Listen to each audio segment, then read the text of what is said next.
אוריאן, בוקר טוב, תודה שבאת להתראיין אצלנו. בוא תספר לנו ותשתף אותנו על החוויה שעברת במרכז אור הגולן.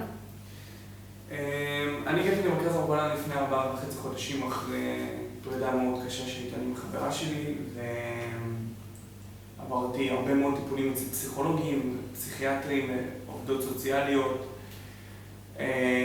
הרגשתי שכל פעם שאני הולך לפסיכולוגים, הטיפולים בעצם לא עוזרים לי. הייתי צריך משהו שהוא בעצם יפסיק את מה שאני עובר.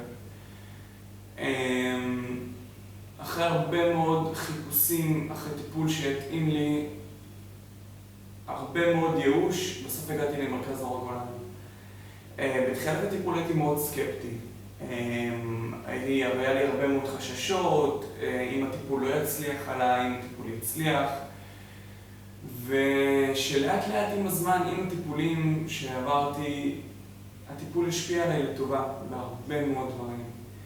אם זה בלימודים, אם זה בחברה, אם זה במשפחה, אם זה בעבודה, בהכל. הטיפול פשוט פרץ ממני גבולות אינסופיות. והיום אני מאושר על זה מאוד, שאני פשוט ילד פתוח, ילד שמח. פשוט מאושר. וזהו, זה מומלץ הרבה מאוד לאנשים שסובלים מרגישות יתר הרבה מאוד גבוהה, מפחדים מסוימים, מאי פריצת גבולות, משהו שחוסם אותם מלהגיע לרצונות שלהם, לממש את הפוטנציאל. וזהו, תודה רבה. אוקיי, תודה לך אוריאן ושיהיה בהצלחה. תודה רבה.